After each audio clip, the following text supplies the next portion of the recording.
ये भी mention, reaction endo है कि एक्सो है में पता चल जाता है, राइट। ये देखे थे, कुछ एग्जांपल भी देखे थे, अरे हाँ या ना। और लास्ट में हमने देखा था ना कि एंडो के लिए पॉजिटिव क्यों लेते हैं एच को, डेल एच को, और एक्सो के लिए डेल एच को नेगेटिव क्यों लेते हैं, उसका भी रीजन अपन ने देखा था, है ना। वहीं से वापस शुरुआत करते हैं।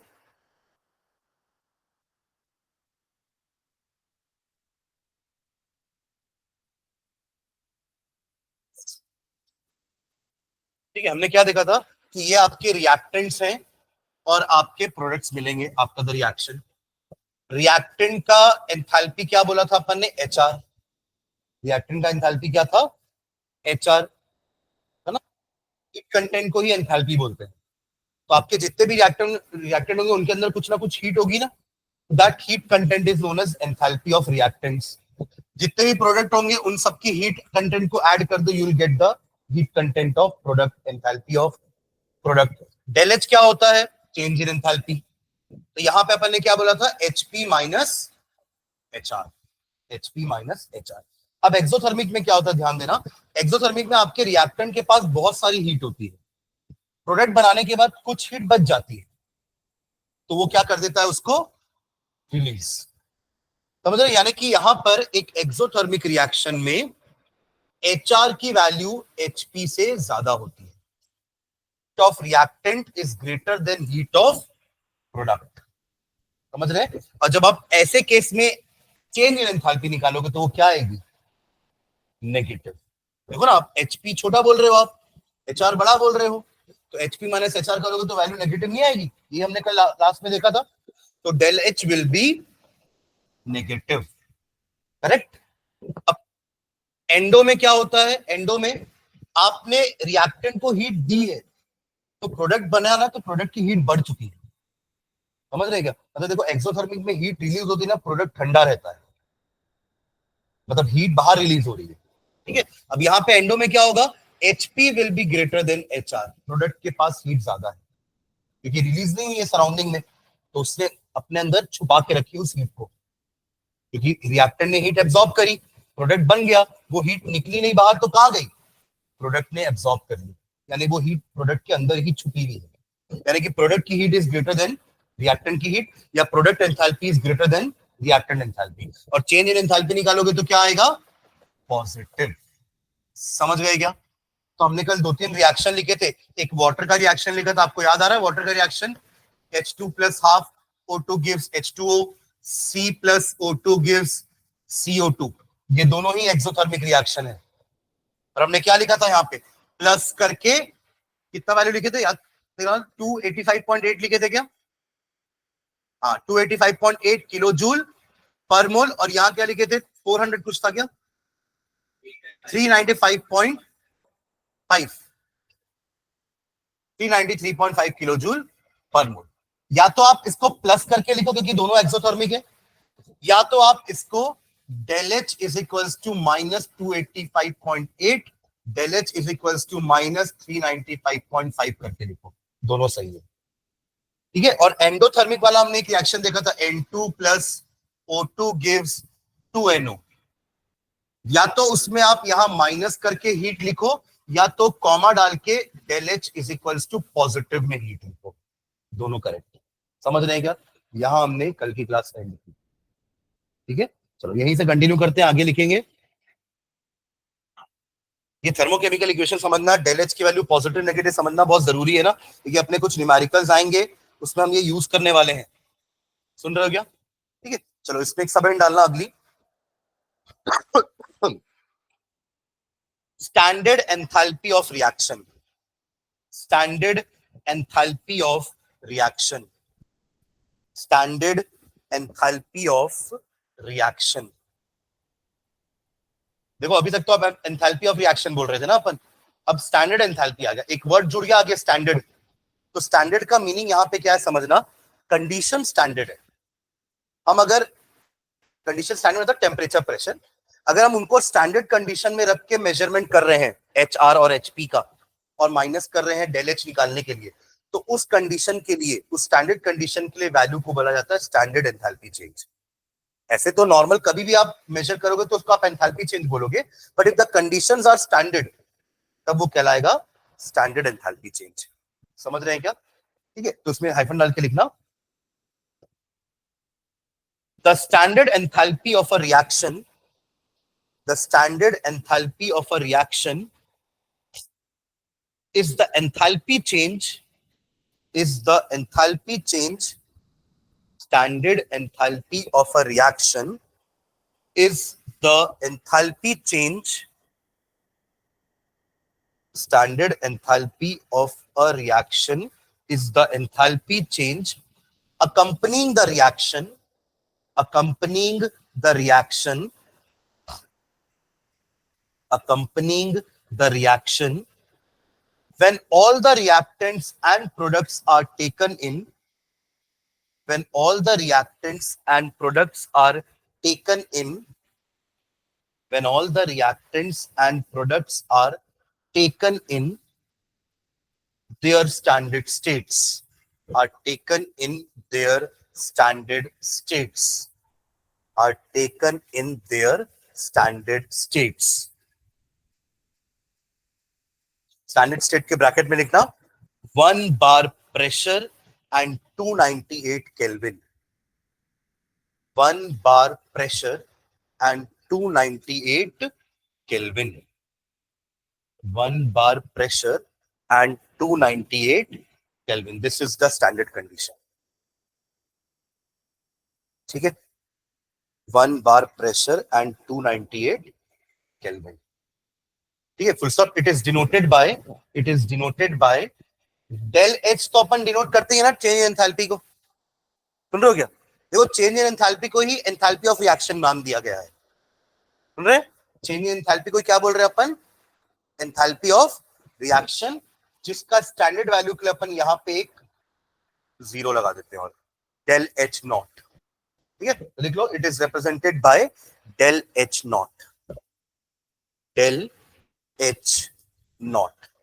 सिर्फ डेल एच रहेगा तो आप समझ जाना कि कंडीशंस आर नॉट स्टैंडर्ड, और डेल एच नॉट आ गया मतलब कंडीशंस आर स्टैंडर्ड. ठीक है, और देखो एंथैल्पी ऑफ रिएक्शन का मतलब क्या होता है? एंथैल्पी ऑफ रिएक्शन, जिसको अपन डेल एच भी बोलते हैं, it is nothing but sum of enthalpies of product minus sum of क्या? Enthalpies of reactant. वही HP minus HR. HP minus HR is your del H R. R मतलब reaction, R मतलब reaction. ठीक है, तो देखो कोई और प्रोसेस होगा तो उसके लिए अपन डेल एच बोल सकते हैं, पर अगर मैं रिएक्शन का हीट कंटेंट निकालना चाह रहा हूं, ठीक है, देखो रिएक्शन तो कंप्लीट होने के बाद ही बताओगे ना कि रिएक्शन का हीट कंटेंट क्या है. और कंप्लीट होने के बाद कैसे करोगे कि प्रोडक्ट का जितना हीट आया माइनस कर दोगे रिएक्टेंट का जितना हीट था. अब वो प्लस होगा तो एंडोथर्मिक प्रोसेस है, और माइनस हुआ तो एक्सोथर्मिक प्रोसेस है. और उसी को अपन डेल एच आर यानी कि एंथैल्पी ऑफ रिएक्शन बोलते हैं, या चेंज इन एंथैल्पी बोल लो, दोनों एक ही चीज. ठीक है, ओके. और ये अगर स्टैंडर्ड कंडीशन है तो क्या हो जाएगा? सब ऊपर नॉट आ जाएगा. ठीक है, if the conditions are standard. लिख लो उसको भी. तो यहां मैं स्टैंडर्ड वर्ड लगा दूं एक. Standard enthalpy of reaction del H R not is equals to sum of enthalpies of product, sum of enthalpies of reactants. Minus करेंगे दोनों को. तो जो वैल्यू हमने लिखी है ना, सुनो इधर एक बार वापस. ये जो वैल्यू हमने लिखी है ना, ये उसी से आई है. Sum of enthalpy of product minus sum of enthalpy of reactant. तो ये आया आंसर. ठीक है,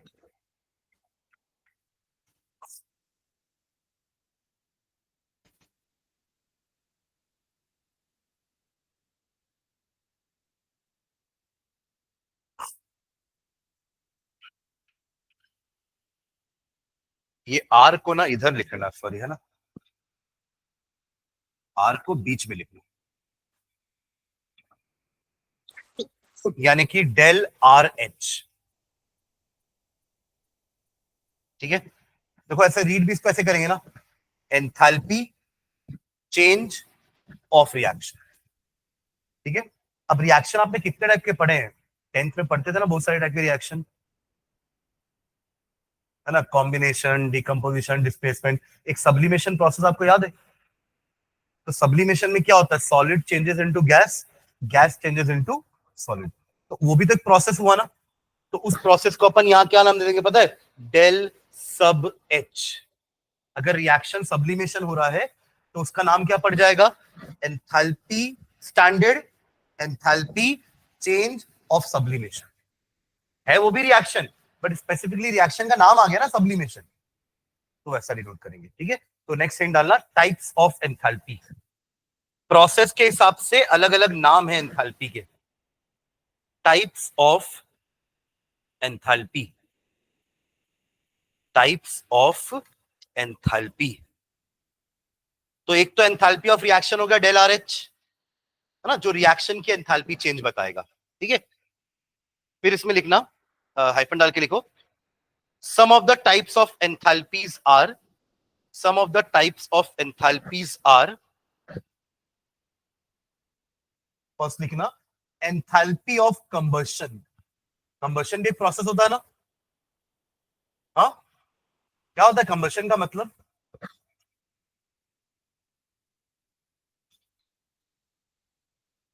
कंबशन का मतलब बताओ क्या? कार्बन डाइऑक्साइड बर्न करना in the presence of air, burning anything in the presence of air. आप यहाँ पे लकड़ी को जला दो, उसका कंबशन हो रहा है।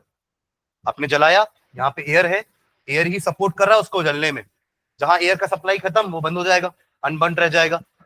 तो कंबशन मतलब क्या होता है? Burning of anything in the presence of air. ठीक है, तो कंबशन रिएक्शन कराते हैं ना अपन, जैसे मीथेन का कंबशन कराया हमने, CH4 plus O2 gives CO2 plus H2O। ये आएगा कि कोई भी हाइड्रोकार्बन ले लो आप, कोई भी हाइड्रोकार्बन ले लो, उससे कंबशन से आपको यही दोनों मिलने वाला है, CO2 एंड H2O। करो तो उसको बैलेंस करो। बैलेंस है क्या ये? अभी यहाँ 2 और 3 ऑक्सीजन है, मैं कार्बन भले एक एक है, हाइड्रोजन भी 2 और 4 है, तो यहाँ पे 2 लगाऊं और यहाँ पे 2 लगाऊं, हो गया बैलेंस। ठीक है, चलो लिख लो, ये कंबशन का रिएक्शन। मैं डेफिनेशन नहीं लिखवा रहा हूं, ठीक है, सुन रहे हो क्या? डेफिनेशन वही रहेगी सबकी, बस प्रोसेस का नाम चेंज करते जाना हमको। अगर ये हमारा रिएक्शन है तो इसके लिए मैं डेल सी एच यूज करूंगा, सुन रहे हो? C for combustion, R for reaction. तो बस सबके सिंबल चेंज होते जाएंगे, सबका मीनिंग सेम है। ठीक है, del C H is equals to minus 890.4 kilo joule per mole. और माइनस है तो इसका मतलब क्या है? इतनी एनर्जी निकल रही है बाहर। माइनस कुछ होता थोड़ी ना है, ये माइनस प्लस का मतलब बस इतना है कि ये एनर्जी निकल रही है कि जा रही है अंदर, बस यही मतलब है कि 890 किलो जूल एनर्जी बाहर निकली है कि 890 किलो जूल आपने अप्लाई करी है, सप्लाई करी है उसको।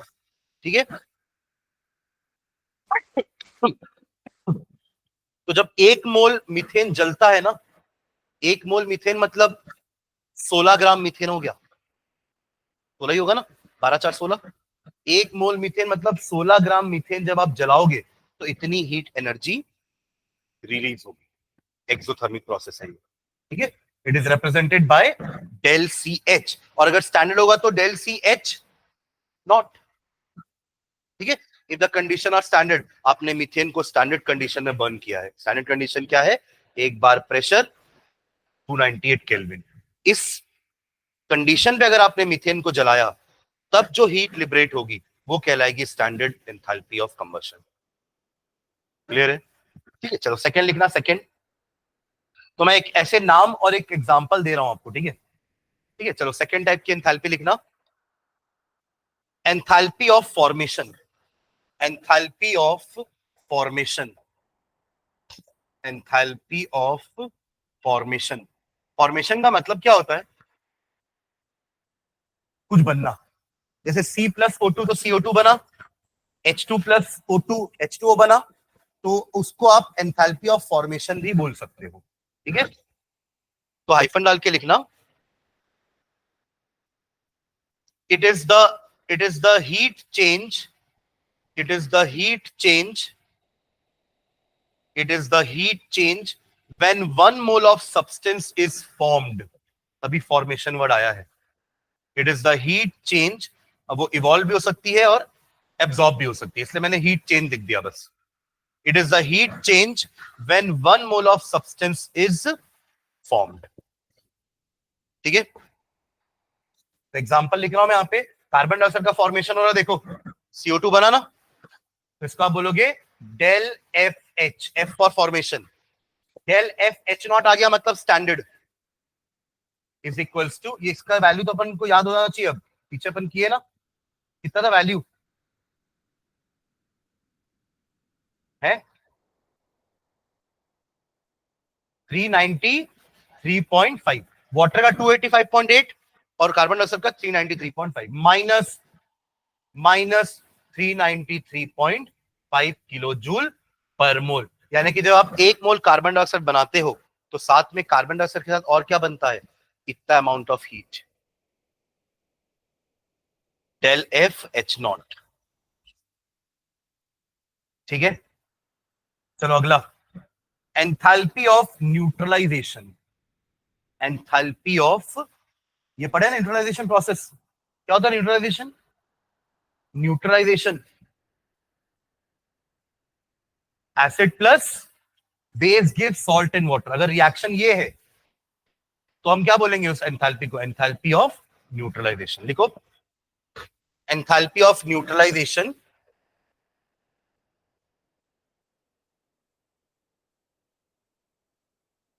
एंथैल्पी ऑफ न्यूट्रलाइजेशन, रिएक्शन लिख रहा हूं डायरेक्टली, एक बेस हो गया NaOH, एसिड हो गया HCl, बनेगा NaCl प्लस H2O। ये भी एक तरह का एक्सोथर्मिक रिएक्शन होता है, हीट जनरेट होती है जब आप एसिड और बेस को मिलाते हो तो डेल H, नाम क्या हो जाएगा इसका, डेल, न्यूट्रलाइजेशन के लिए यहां पे NeUT लिख रहा हूं मैं, H नॉट या H is equals to minus 57.1 kilo joule per मोल।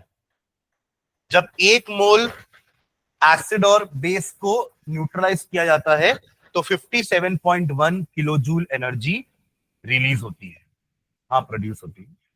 ठीक है, तो इसका नाम क्या दे दिया अपन ने, डेल न्यूट एच।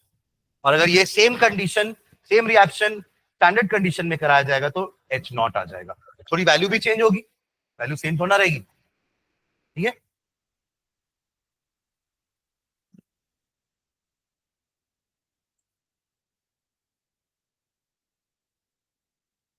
हुआ, अगला, एंथैल्पी ऑफ सॉल्यूशन।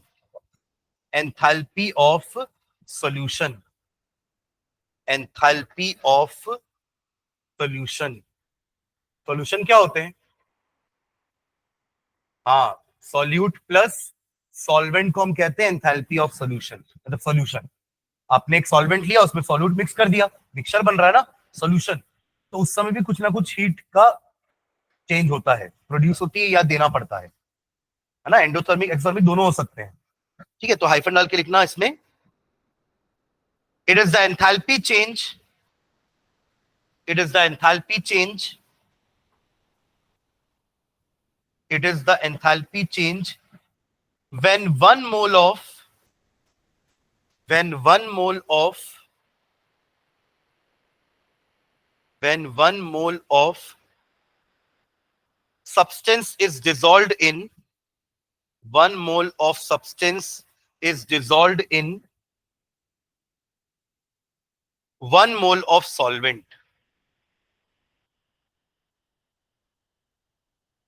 या स्पेसिफाइड अमाउंट ऑफ सॉल्वेंट लिख दो, 1 मोल मत लिखो, 1 mole of solute is dissolved in specified amount of solvent, specified amount of solvent। ठीक है, इसको अपन डिनोट करेंगे, इसका क्या नाम होना चाहिए बताओ, सिंबल डेल सॉल एच। ठीक है, तो लिख लो एक एग्जांपल, आपने KCl लिया, नमक, KCl भी नमक एक तरह का सॉल्ट है, प्लस आपने ले लिया वाटर ताकि डिसॉल्व हो जाए एक्वस, तो क्या बन जाएगा, KCl ब्रैकेट में AQ, AQ stands for aqueous. ठीक है, और इसमें आपका होता है del sol H is equals to plus 18.6, यानी कि ये एंडोथर्मिक रिएक्शन है, सुन रहे हैं? वही आपके ये सॉल्यूशन वाले एक्सोथर्मिक भी हो सकते हैं। शक्कर को पानी में डिसॉल्व करना भी एंडोथर्मिक होता है ना? ऐसा नहीं होगा कि शक्कर को आपने पानी में डाला और पानी गर्म हो गया। पानी गर्म होता तो आप बोलते हैं एक्सोथर्मिक है। ठीक है,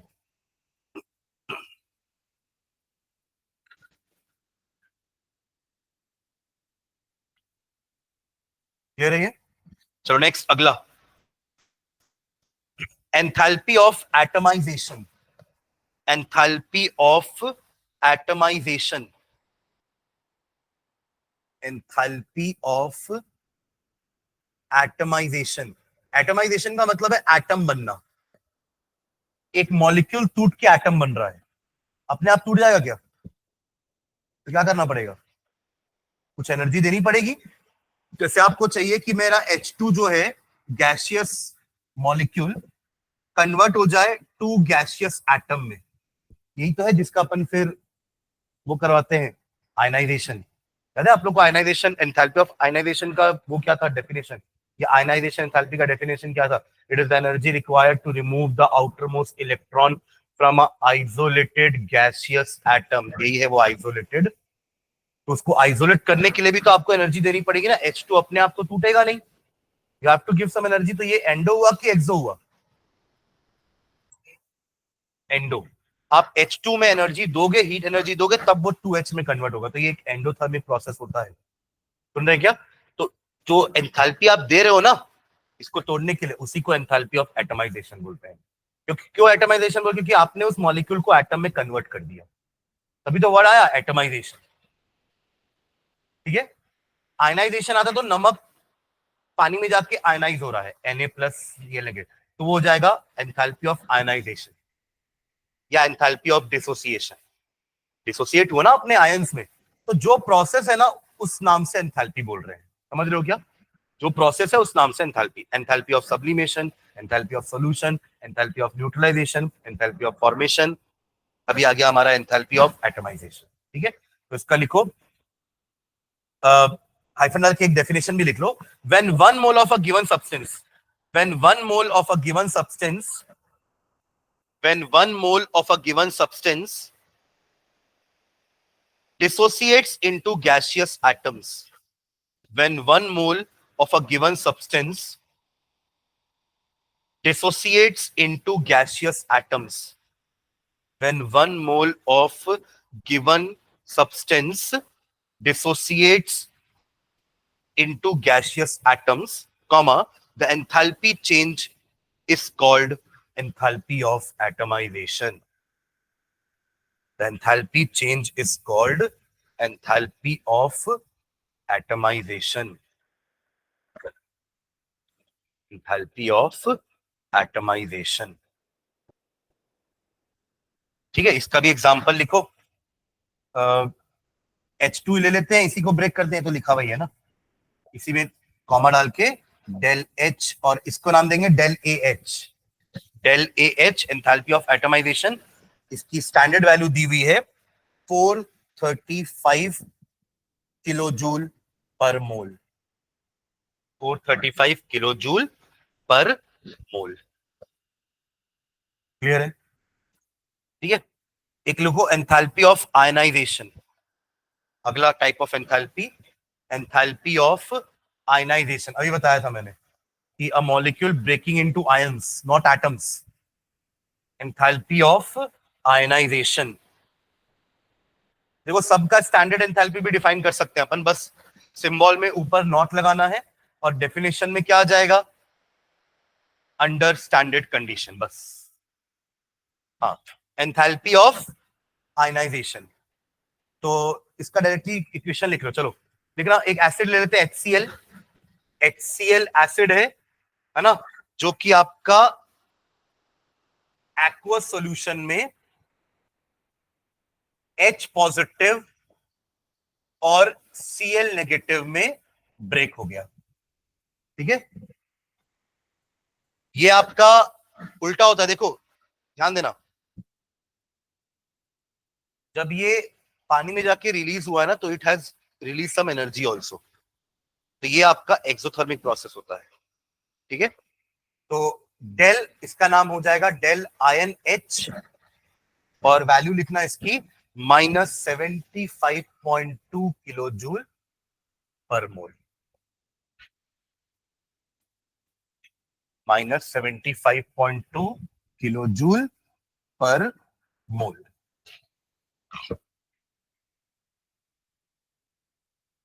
ठीक है।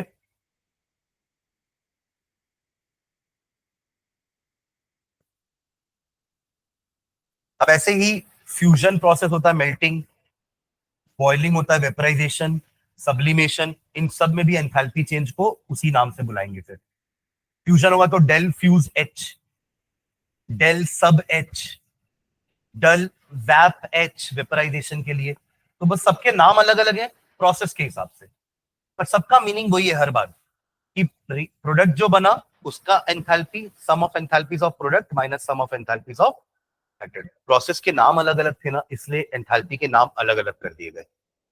Am I clear? ठीक है।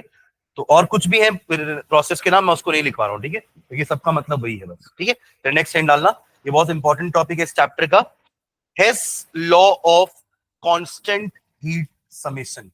हेस, HESS, very important topic. Hess law, HESS, apostrophe S भी दे देना। Hess law of constant heat summation. देखो, या तो ये लॉ आता है डिफाइन करने के लिए, स्टेट करने के लिए, या तो इससे रिलेटेड न्यूमेरिकल। तो दोनों हिसाब से प्रिपरेशन करेंगे अपन, है ना। ठीक है, चलो पहले इसका लॉ का स्टेटमेंट लिखते हैं। This law states that, this law states that, this law states that the total amount of heat evolved, this law states that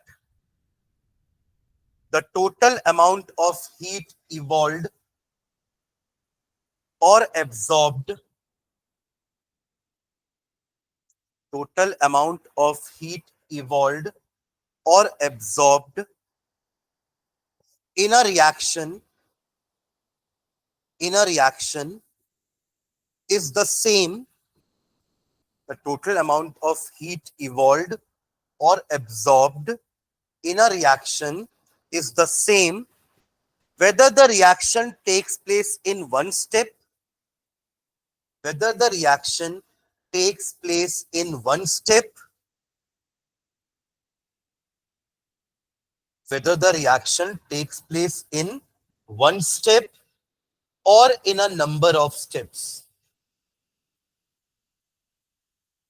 or in the number of steps. Full stop. In other words, in other words, in other words, the total amount of heat change, in other words, the total amount of heat change in a reaction, in other words, the total amount of heat change in a reaction depends only upon the nature of the initial reactants, depends only upon the nature of the initial reactants and final products, and final products, and is independent of the path, and is independent of the path, and is independent of the path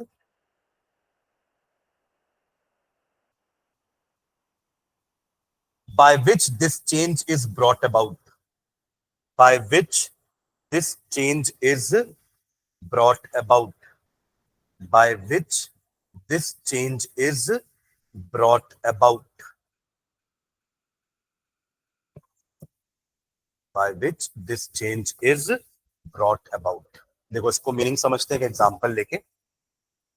आपको याद है, अभी हमने carbon dioxide का reaction लिखा था ना, exothermic वाला, कितना हीट ला रहा था, 393.8 है ना, वाटर का 285.8, कार्बन डाइऑक्साइड का 393.5. C plus O2 gives CO2 del FH naught is equals to minus 393.5 kilojoule per mole. ये पूरा रिएक्शन समझ में आपको क्या हुआ इसका? Carbon and oxygen reacted to form carbon dioxide 1 mole, and during this process 393.5 kilojoule of heat has been released. Minus है, समझ रहे ना, वो पर मोल की बात कर रहा है, ठीक है, वो स्टैंडर्ड एंथैल्पी है, यानी कि ये पूरा रिएक्शन स्टैंडर्ड कंडीशन में कराया गया है, करेक्ट. अगर यही रिएक्शन को मैं 2 स्टेप में करता, कहने का मतलब पहले मैं आधा ऑक्सीजन ऐड करके कार्बन मोनोऑक्साइड बनाता, कार्बन मोनोऑक्साइड भी तो एक कंपाउंड होता है ना, और फिर कार्बन मोनोऑक्साइड में बचा हुआ आधा O को यूज करके CO2 बनाता. अल्टीमेटली रिएक्टेंट्स और फाइनल प्रोडक्ट सेम है, बट फर्क इतना हुआ है कि ऊपर एक स्टेप में हो गया है, नीचे हमें 2 स्टेप में किया है. दोनों स्टेप की अलग अलग एंथैल्पी क्या होती है? इसकी एंथैल्पी होती है del H not is equals to del RH. लिख दोगे तो जनरल हो जाएगा, ये हरी रिएक्शन है, सारे तो रिएक्शन है, बस यहाँ पे अपन F इसलिए लिख देंगे कि कुछ फॉर्म हो रहा है, आप चाहो तो F यहां भी लिख सकते हो, कोई दिक्कत नहीं, but R is for everyone. और प्रोसेस के नाम में डेल AH आ गया, डेल सब H आ गया, डेल FH आ गया, है ना, डेल न्यूट H आ गया. है क्लियर? पर है तो सब रिएक्शन ही, तो सबके लिए अगर आप डेल H वर्ड यूज करोगे तो गलत नहीं है, ठीक है.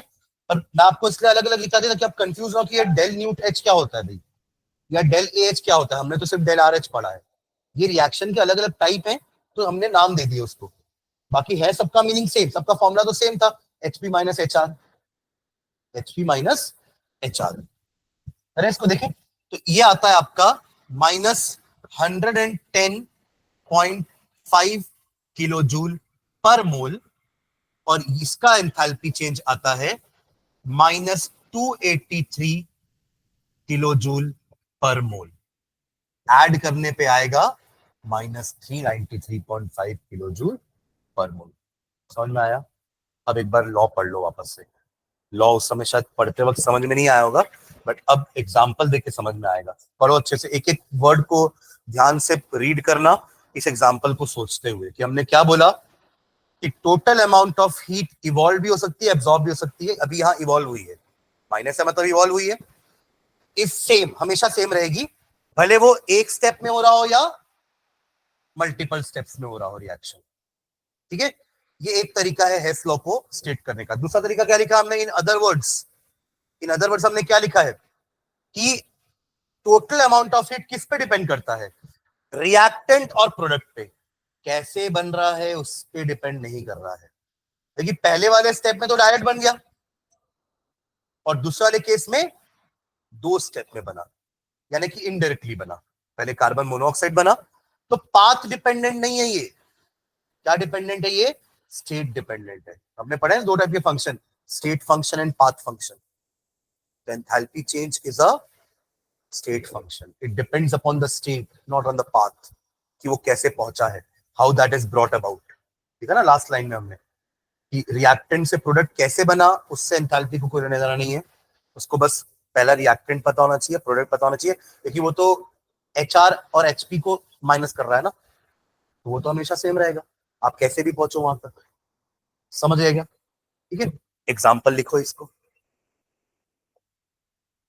इसको ना अपन ऐसे भी शो कर सकते हैं डायग्रामेटिकली. ये रहा आपका C, ये रहा CO, और ये रहा CO2. ध्यान देना कैसे होगा डायग्रामेटिकली. C से डायरेक्टली CO2 बनाओगे तो डेल H कितना आता है? डेल RH नॉट कितना आता है? माइनस 393.5.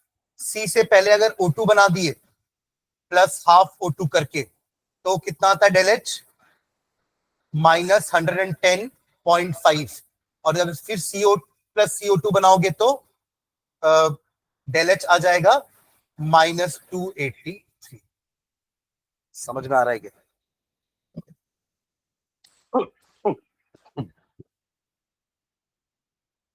तो आप देखो, आप इन दोनों को ऐड करोगे ना रिएक्शन को, जैसे आप लोग मैथ्स में इक्वेशन ऐड नहीं करते हो, इक्वेशन 1 प्लस इक्वेशन 2, आप इन दोनों इक्वेशन को ऐड करोगे तो आपको ऊपर वाला मिल जाएगा।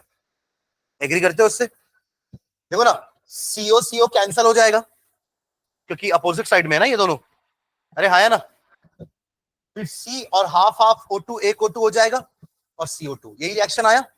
और लेफ्ट राइट साइड में इन दोनों को भी ऐड कर दोगे तो यही आएगा।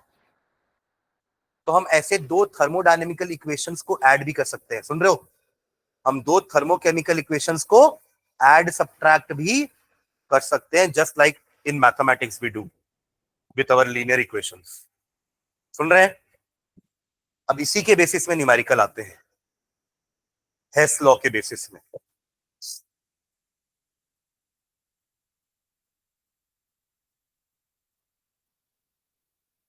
हो गया? नोट करके एक पॉइंट लिखो। हाँ दोनों बनाओ तब तो याद रहेगा। डायग्रामेटिकली शो कर सकते हो ना, ऐसे तीन इक्वेशन लिखने के बजाय ऐसे शो कर दो, एक ही मतलब है।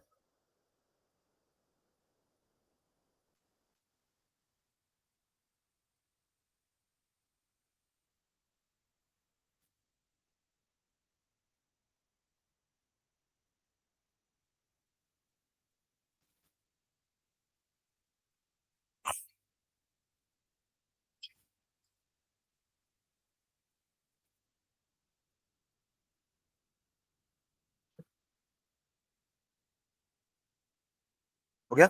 चलो नोट लिखना।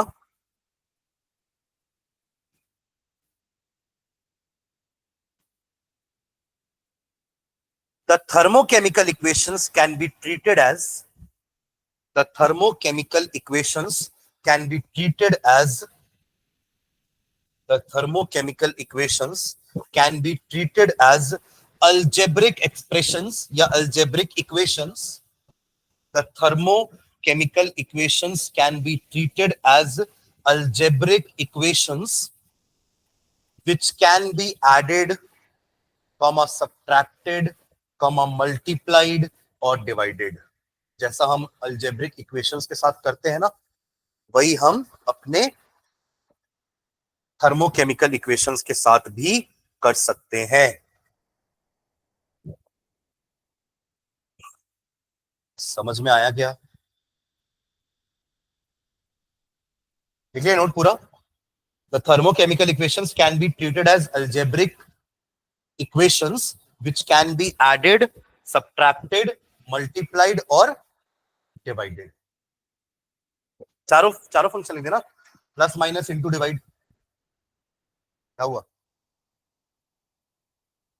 ठीक है, चलो एक क्वेश्चन करते हैं जिसमें अपन इसको अप्लाई करते हैं ना। लिखेंगे question, calculate enthalpy of formation. बहुत इंपॉर्टेंट है, इसको बहुत ध्यान से समझना क्वेश्चन को। कैलकुलेट एंथैल्पी ऑफ फॉर्मेशन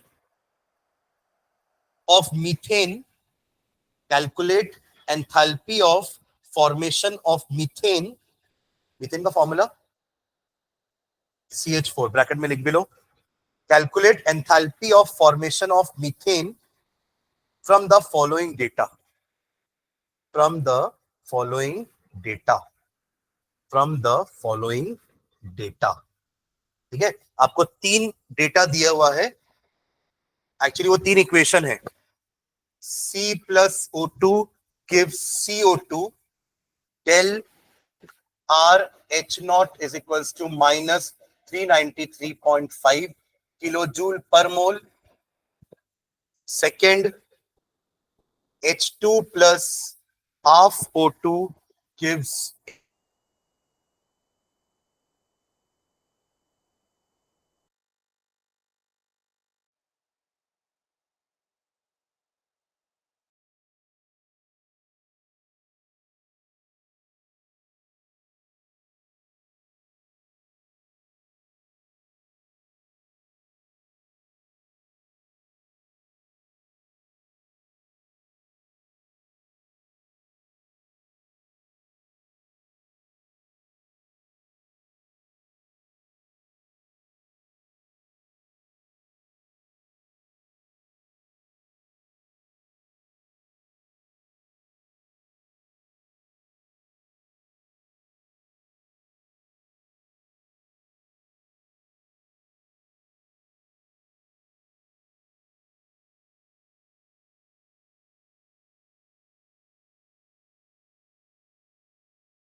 हाँ चलो एक सेकेंड ना।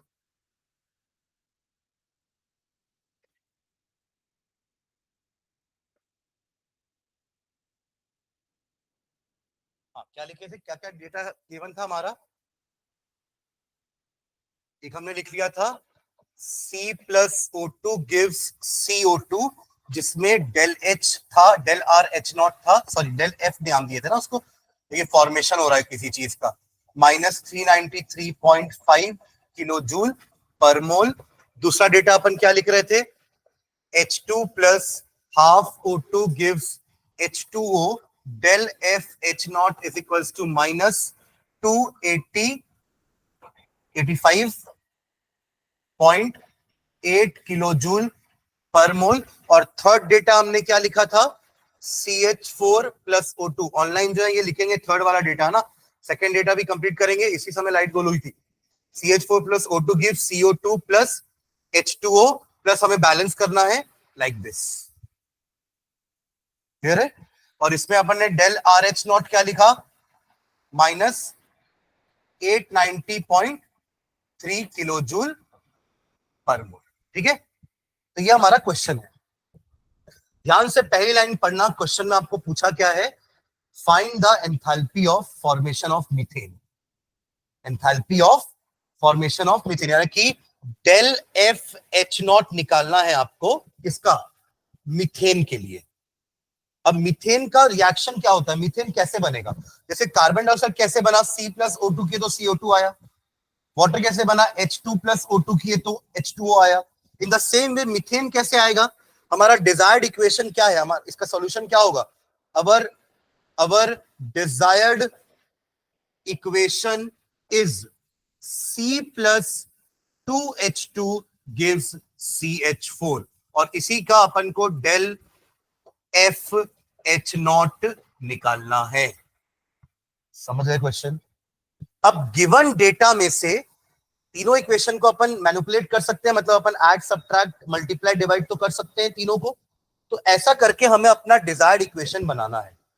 अब उसको बनाने के लिए सबसे पहले चीज हम क्या देखेंगे? ध्यान देना, हमें क्या क्या रिएक्टेंट चाहिए? कार्बन चाहिए और हाइड्रोजन चाहिए। देखो रिएक्टेंट में कहा कार्बन है? यहाँ है। और हाइड्रोजन कहाँ है? यहाँ है। बस दिक्कत क्या है? हाइड्रोजन यहाँ पे 1 है, बट हमको तो 2 चाहिए। हमको 2 चाहिए ना। हमारे डिजायर्ड इक्वेशन को देखते रहना भाई। डिजायर्ड इक्वेशन के हिसाब से हम इक्वेशन को चूज करेंगे कि किसको ऐड सब्ट्रैक्ट करना है, मल्टीप्लाई करना है, डिवाइड करना है। ठीक है, अब मुझे यहाँ पे कार्बन 1 चाहिए, वो तो कार्बन 1 है तो कोई दिक्कत नहीं है इसके साथ। इक्वेशन नंबर 1 को अपन एज इट इज ले लेंगे, बट इक्वेशन नंबर 2 में अपन को 2 मल्टीप्लाई करना पड़ेगा। पूरे इक्वेशन में जब मैं 2 मल्टीप्लाई करूंगा ना, तब जाके ये 2H2 हो जाएगा। यहाँ पे वही चाहिए था अपन को। तो ये तो हमारा लेफ्ट साइड आ गया दोनों। एग्री? अब बचा राइट साइड, मीथेन। मीथेन कहां चाहिए मुझे? राइट साइड में चाहिए ना। बट हमारे पास जो तीनों इक्वेशन है उसमें मीथेन कहां पे है? लेफ्ट में है। तो आप क्या करोगे? इधर सब्ट्रैक्ट करो, इधर माइनस होगा तो उधर जाके प्लस नहीं हो जाएगा? तो हम इक्वेशन, और 1 ही चाहिए ना, 1। तो ये 1 है, कोई दिक्कत नहीं, अपन इसमें और कुछ मल्टीप्लाई नहीं करेंगे। तो अपन क्या करने वाले हैं? अपन ऑपरेशन क्या करने वाले हैं? इक्वेशन 1 को इक्वेशन 2 के साथ ऐड करेंगे, बट ऐसे ऐड नहीं करेंगे, 2 मल्टीप्लाई करके ऐड करेंगे, और फिर इक्वेशन 3 को उनसे माइनस कर देंगे। अगर ऐसा हमने किया ना, हमारा डिजायर्ड इक्वेशन बन जाएगा। किसी के मन में कोई डाउट अभी तक? आपको नहीं लग रहा कि ये O2 भी तो आएगा सर? और ये O2 इस O2 से कैंसिल हो जाएगा। आप देखना कैंसिल हो जाएंगे। प्रोडक्ट साइड में भी मीथेन के अलावा CO2 H2O जितने भी बनेंगे ना, सब आपस में एक दूसरे को कैंसिल कर देंगे। आप लोग देखना कैसे होगा। करें ये वाला ऑपरेशन करें इसके साथ। तो 1 इक्वेशन ले लो। 1 का क्या है यहाँ पे? C plus. पहले मैं पूरा LHS लिख रहा हूँ, ठीक है? मैं पूरा पहले लेफ्ट हैंड साइड लिख देता हूँ, फिर अपन राइट हैंड साइड में वही काम करेंगे, और वही काम हमको इन नंबर्स के साथ भी करने हैं। क्लियर है? चलो, तो C+O2 हो गया आपका first equation, plus second equation में 2 ऐड करके, 2 मल्टीप्लाई करके ऐड करना, राइट? तो यहां क्या हो जाएगा? 2H2 प्लस O2 लिख दो डायरेक्ट, 2 इंटू 1/2, 2 कैंसिल। करेक्ट है यहां तक? Minus CH4 minus, bracket open करोगे ना तो वो प्लस माइनस हो जाएगा। यहां किसी को कोई डाउट है क्या? पक्का? मौली क्लियर है यहां तक? आगे बढ़े, चलो राइट साइड में आ जाते हैं। राइट साइड में क्या क्या चीज है? CO2 प्लस 2H2O, 2 मल्टीप्लाई करना मत भूलना, माइनस CO2 माइनस 2H2O। दिख रहा है कटता हुआ? सारे CO2 और H2O कैंसिल। अरे हाया ना, ये CO2 इसके साथ कैंसिल, 2H2O 2H2 कैंसिल, खत्म। ये माइनस CH4 को उधर लेके चले जाओ, प्लस CH4 बन जाएगा। और ये O2 O2 2O2 और ये माइनस 2O2 कैंसिल। आ गया अपना desired equation. C plus 2H2 gives CH4। अब ये सेम ऑपरेशन हम इनके साथ भी करने वाले हैं, तो क्या हो जाएगा? del FH0 is equals to minus 393.5 plus 2 into minus 285.8 minus minus 890.3। चलो मुझे आंसर बताओ इसका। ये तो कर लोगे ना?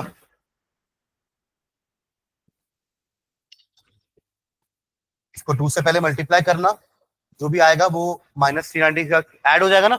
-2 -3 -5 हो जाता है ना, दोनों नंबर माइनस है तो आप ऐड करके सामने माइनस लगा देते हो, और ये माइनस माइनस प्लस हो जाएगा। मुझे फाइनल आंसर बताना कितना आएगा।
कुछ ज्यादा टाइम नहीं लगा रहे हो आप लोग ऐड सब्ट्रैक्ट मल्टीप्लाई करने में?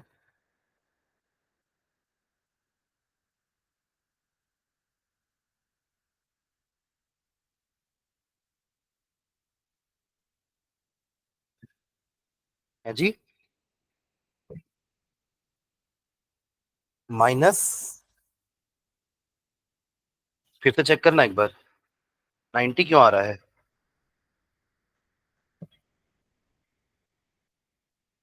हाँ, 74.8 माइनस में आएगा पर, है ना? -74.8 किलोजूल पर मोल। ये मीथेन के फॉर्मेशन का एंथैल्पी चेंज है, समझ गए क्या?